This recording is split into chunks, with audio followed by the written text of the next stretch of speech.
This is Sway. Sway. Sway. Sway. In the morning. In the morning. In the morning.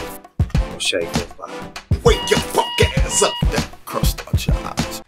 We got a young man here with us right now, Heather B., who I think kind of personifies the movement that's been taking place in the rap game in the past year or so. Well, you got a lot of youth that are being empowered and not following necessarily the rules and the guidelines that was set up prior to them. You know, they're saying, man, listen, I know how it's been done and what you think should be done, but I have a way I want to do it, and we're going to do it my way, too. You know, from everything, whether it's sound, whether it's approach lyrically, whether it's the way they dress, whether it's the way they talk, whether it's the way they think. This is a young man I've been wanting to have on the show for a minute just to pick his brain, because I think he can educate us on a lot of stuff. I agree. You know what it is? Yeah, you guessed it. OG Maco is here, ladies and gentlemen. Yeah. That's the radio right there. You see that little radio smooth? Yeah, you saw I did that? Was smooth. You like that? That transition was amazing. Yeah, man, that was off the top, too, dog.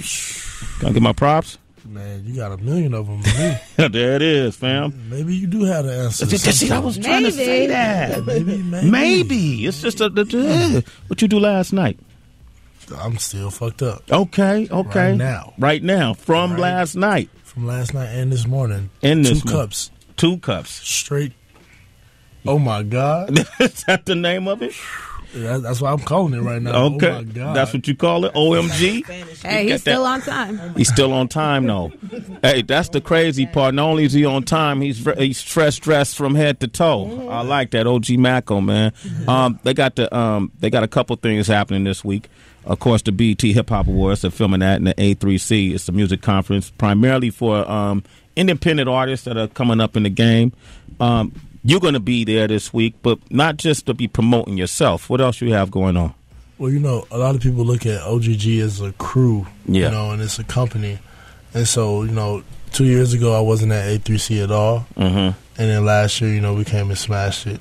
And so this year, I'm focusing on my artists, you know, Larry June, Theo Ferragamo, Losa, all doing amazing things. So I'm just CEO Maco this year. CEO Maco. I like that, man. Maco, what is that a abbreviation? What's Maco? What's the origins of Maco? It's Maco Mattox. You know, I just did the name change from OG Maco from Maco Mattox, and I went back to Maco Mattox. OG Maco was an idea. You know, you OG Maco to get everything situated. You know, people looked at you guessed it, and you know, a lot of people copied you guessed it and fuck them and everything else. But a lot of people didn't understand that, you know, OG Maco was something that the kids gave me, the streets gave me that. You feel me? Maco Mattox is who I am. So when it comes time for the music and the growth and what we're doing, especially the album, you know, it's Maco. It's Maco Mattox. So this is official. You heard it first here. You changed back to Maco Mattox, right? Yes, sir. And so no longer is it OG Maco? Nah, I mean, it's not like I'm like, oh, you call me OG Maco, I'm offended. Okay. You know, that's a sign of respect. So people still call me OG all the time, and I'm with it. Right. But for me, officially, I'm going back into what I do, which is making this revolutionary music, you know, really expansive and making an expanse on the innovation, you know, really taking it back to my roots. And that's the most amazing thing to me, period. Revolutionary music. It's interesting because I followed you and I've been watching your trail. Tracy G and I was saying there's so many more layers to you than I think people realize. Number one, what I realized just in this short period of time, you're a strategist. It's chess, not checkers. There it is. You know, and a lot of people, they look at a move and they say, you know, how could you know you guessed it was going to be this? Well, if you look at the people and you look at society as it is and you accept it for what it is, do you know how to navigate through it? Whether people like it or not, if people want to accept what's going on or not. But when you do that, you have to have an exit strategy unless you want to keep making you guesses. You know, I could make 1,000 you guesses and have, you know, platinum plaques from people wanting to hear that. Right. But where would I be as a person? You know, as an artist, which is what I do it for, how would I feel then? And that's why I never tried to even go that route at all. I continue to advance and progress in music. And if you hear, you know, like 10 Moons 2, which just came out, you hear more of the album quality that I'm really going for when I'm in the studio every day. 10 Moons 2. 10 Moons 2. Okay. And it's 2 because 10 Moons was like my first tape. Yeah. The first tape I ever put out. It never got any critical acclaim. It was years ago, but it was the first actual musical tape I did as an artist where I wasn't caring about verses and hooks. I wanted to make music. And so when it came time for now, I figured the best way to reset that is to go back and do 10 Moons 2, and that's what it is. Man, OG Maco's here.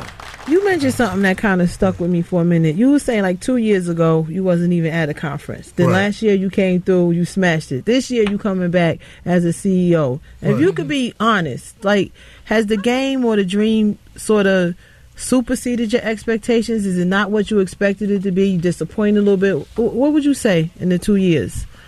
If you ask my personal opinion. Personal. Me personally, I'm never really satisfied with what's going on because if you look at the music industry and the rap game as it is, period, right now, you have people like me who have so much going on behind the scenes and have so much input with the people who really control the game that people don't really recognize. I mean, how many people, you can name the people on your hand who really have contact with Rick Rubin, who can just reach out to him and talk to him as a friend, not as someone who's mixing or producing or a legend of so-and-so and whatever, but actually just hit him up and say, Rick, I'm having a bad day. Yeah. What's up? I'm stuck on this right now. What should I do? How do I grow as a person? The person creates the music. Your growth as a human being is what increases, like really influences your expands as an artist. And so when people look at me and they say, "All right, well, this is just you guest guy, or this is some underground guy," I don't. You can take that, you feel me? Because that's different stuff. It's marketing and all that shit that builds up to make the public accept what you're doing.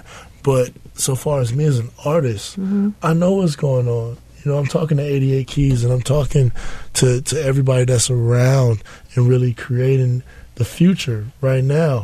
And so when I'm in the moment, and 2 years ago I wasn't at A3C, it was a choice. Yeah, I never went because I knew one day I would be there. And then to go last year and do what I did, or just like I did at South by Southwest, 25 shows. Now I'm looking at it, and I always have, to look at it like, okay, now I've done my part with that. So now it's time to get my people involved, and I would hope that more people will look at that as an example. Once you've, really illuminated yourself in any situation, the best thing to do is to step back and then look at, all right, now what do I need to do to improve people who either don't see it the way I see it or have the same vision that I have but haven't had the opportunity. And that's what I want to do. I like to empower the youth, period. Wow. Period. Maco Mattox is here. Yes, All right, let's go into some music, right? And off the 10 Moons 2. Okay, Sway in the Morning, broadcasting from Mean Street Studios. Maco Mattox is with us now. Yeah. OG Maco. Is it still OG? Is it OG Maco Mattox? Or is it? I mean, that would be the full name, right? That's the full name, right? Yeah, okay. Man. What does OG stand for?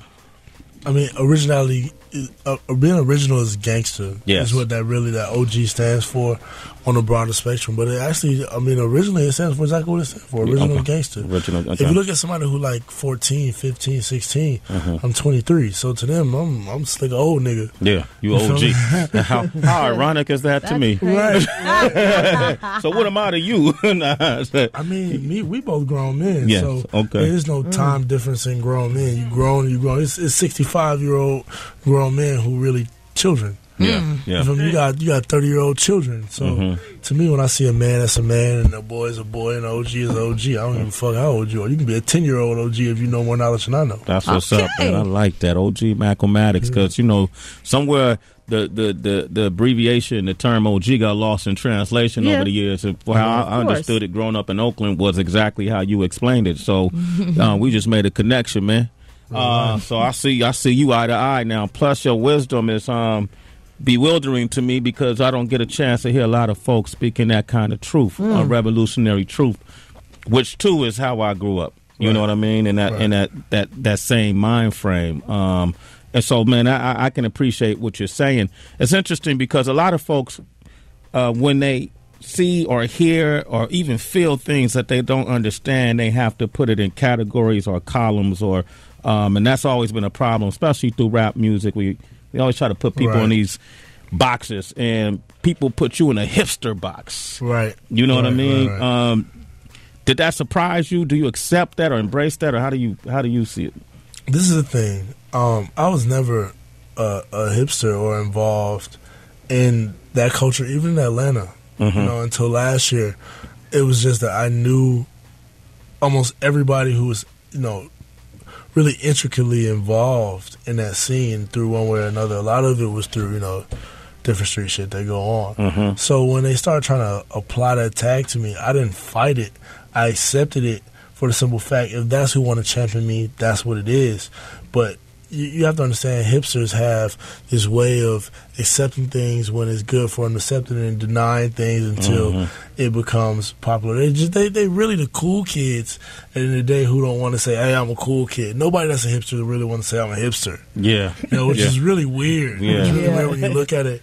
So I never, denied it or pushed it off, except for in private conversations. Was like, are you no, I'm not really a hipster. I can't really say that. But at the end of the day, fuck the title, fuck all that, because these people are people, and most of the people who they call hipsters are really pushing progressive agendas, and as long as we're doing that, I'm with it. You're with that? Okay, all right. Well, damn it, I want to be a hipster then. Can I? Hey man, you got the wool cap on. That's what I'm doing, right? There you go. That's my own. Man, you don't see nobody with this on. Ain't nobody doing that. Ain't nobody doing that, especially without the dreads. Yeah, right. You got dreads and you had a cap on. I just wanted to defy all the rules. There you go. That's what I'm an anarchist.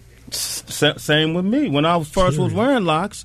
Why are you shaking your head? When I was first, but see, my locks came from a spiritual place. It wasn't a cosmetic or a fashion statement.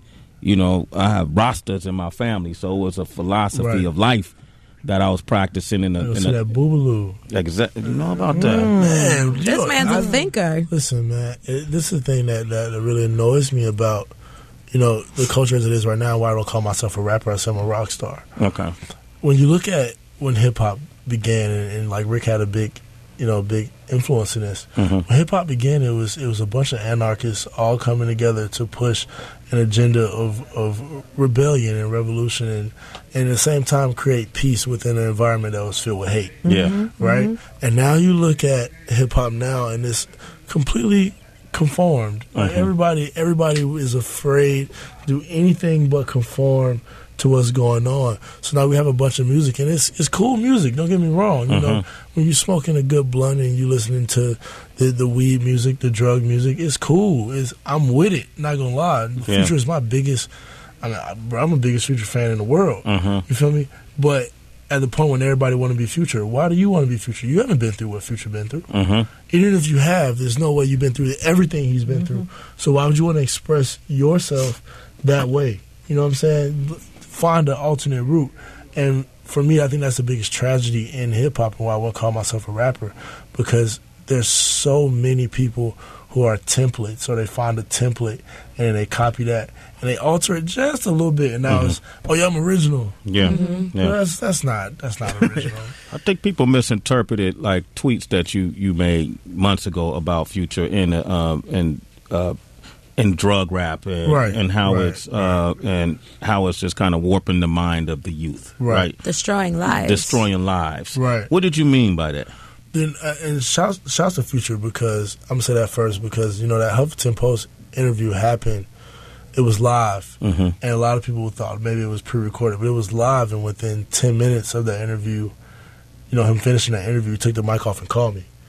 So shouts to Future for just being a person that really wants to get understanding of what you mean. But my thing was this, the conversation started for me talking about Yams. R.I.P. Yams. Rocky crew. Yeah. That's my boy, you know what I'm saying? And A$AP Mob is family to me. You feel me? So the conversation started for me talking about Yams and how people don't really care about what the artist goes through or why we're doing what we're doing to even rap about it. No one understands why you're really drinking a 4. Nobody understands why you're smoking 20 blunts. Nobody understands why you're doing perks. You know what I'm saying? But that misunderstanding creates a gap where you have adults who understand that I'm an adult and I want to do what I want to do to cope with my situation, and kids who look like, man, this person's doing that, and that's cool. And that's what I'm going to do. And I feel like as an artist, as a person in the public eye, especially with kids, I just went to Korea. You know what I'm saying? Everybody in their career knew who I was. So you have that much influence. You have to realize that it's some form of responsibility. Even if you don't want to accept it, there is responsibility in that, you know? Yeah. And so for you to push out music that you don't even care about, you know what I'm saying, that you don't even care about, and it's about this subject matter, you have to be more responsible than that, is what I meant. I didn't, and I was wrong, like I told Future. I was wrong in allowing the media to manipulate what I said by wording it the wrong way. Yeah. But I never was wrong in the message that I was trying to convey. Right. There is no need for this amazing expanse of drug music. There's no point in it, because look at how much hip-hop and rap has changed to the point where now we have pop rappers. Yeah. So there's so many avenues and venues for you to do this, that when you do that, that's because you took the easy way out. And the easy way out for you leads to a hard way for somebody else. That's a lot of game. OG Maco Mattox is here, man. I'm damn near about to cry. Tears of joy. Right. Someone gets it. Oh my gosh, Bitch, you guessed it. Yeah. Right. So I was asking you off air how you feel about performing that now, because you're always going to be tied to that song that you said you kind of did as a social experiment. Right. Because all these, the lowest common denominator topics in hip hop are always what's praised to the highest. Right. But then, that's always going to be a request at your shows. Right. I mean, that if you ever seen any footage on any of my shows, I always do You Guessed It last. And the reason is that as a human being, when I done You Guessed It, I was kind of like how I am now. I was drunk as hell. Okay. You know what I'm saying? I was frustrated. And I walked in the house. I never heard the beat. I did the song how I did it. But at the time, I knew exactly what it was. So the thing that a lot of underground artists don't understand, and people who are trying to break the surface, is this. When you're rapping and you're making the music for you. You're making the message that you want to spread. You're making the message that you want to do.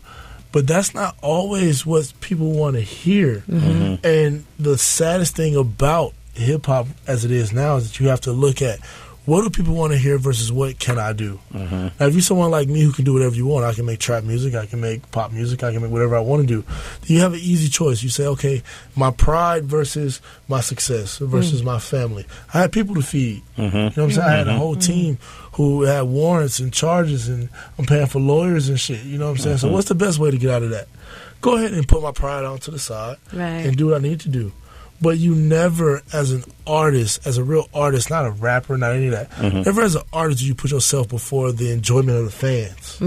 So I can do Unleash the Kraken and Live Life Too, and I can go do something like No More from Tax Free, which is really about a real message. But if those people who paid that money, that $20, $30, to come and see me, if they don't get the enjoyment of being able to hear their favorite song from me, even if it's my least favorite song, then I'm not doing my job as an artist. Maybe as a human being, as a responsible human being, I'm doing my job. I'm not creating more You Guessed This.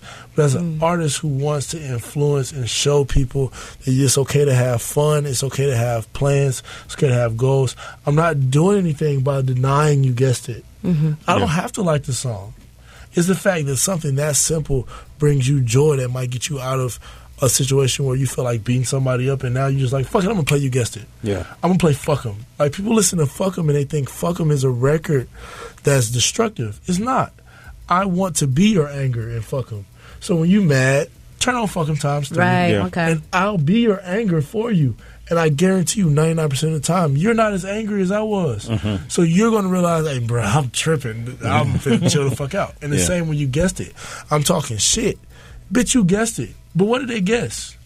Most people can't answer that question. What do I mean by You Guessed It? I mean you guessed that you can achieve by doing and seeing the currents that are flowing in the game and doing what's necessary. Not necessarily what you want to do, what you have to do. And that's part of being a man. Like I was just talking to you about off air. That's the difference between a man and a child. A child is going to do what they want to do. A man is going to do what they have to do. And then make the world adjust to what they need to achieve. That's the difference.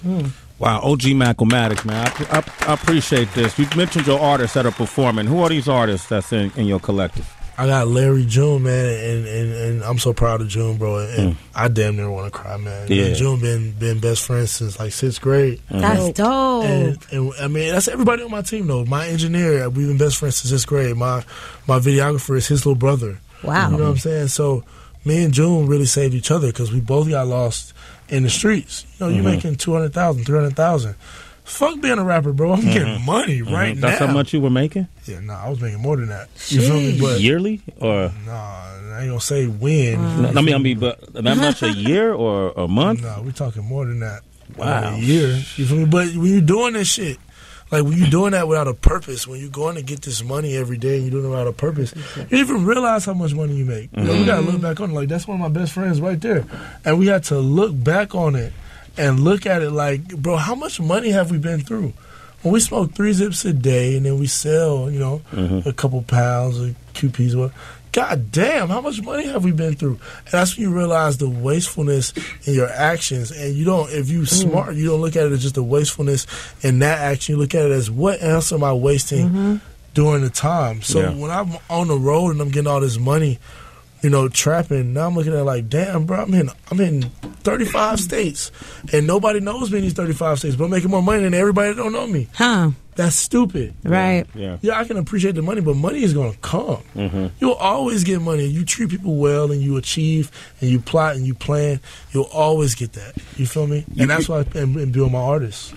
Well, congratulations. And thinking about this, I mean, it might be too soon to think about what you hope your legacy is, but what mark would you like to leave on people on this planet? I'm one of the greatest, and that's my personal, as an artist, that's what I feel like people should understand. You look at artists right now who are leading the game, and I'm 23. These people got like 10, 15 years on me. You know, it took them 15 years more than I have to develop what they've developed, and I've surpassed it in way less time. So if anything I had to leave, I would want to show the kids that you can look up to people and then, you know, really achieve above them. Yeah. It doesn't matter if, just like I just said on Twitter the other day, 1,000 retweets doesn't make something profound. It makes it popular. There's a difference between profound and popular. And if nothing else in this generation of social media and instant gratification, there's nothing else I want to impart on the youth more so than that this actual work that you have to do. Work is not the same as popularity. You know, the record we're about to play soon, you know, The World, you listen to that record and it's so in-depth and it's so real to think that a person from Old National, College Park, south side of Georgia, in a span of a year, less than a year at a time, we went to Korea. In a span of a year, went from a dirty fucking living room to Seoul, South Korea, with thousands of screaming fans. It's possible. It's only possible if you're willing to sacrifice. Now, that's what I want people to understand. You don't have to be a carbon copy of anybody. You can be you, and that you can be enough for you to achieve every dream you ever had. Yo, thank you for coming through today. Yes. I appreciate y'all having me. Man, my gosh, man. It's good when you could be. You know, I often been told you inspire me, but I tell folks you inspire me. So today you truly inspired me. You Same know? here. And it's good when you hear folks of a similar mindset. And you at this point in your life, man, that's brilliant, man. So I appreciate you. Looking forward to what's ahead of you. Okay, OG Maco Mattox, man, and get the 10 Moons tune. If you ain't got it yet, get it right. And then we're going to play The World, man. Thank you for coming through. Anybody, Heather, you want to hug him or something? I'm going to make him a drink. Okay. I'm always chilling. Okay. All right, man. Thanks for coming through, fam. Appreciate it, Sway. Absolutely.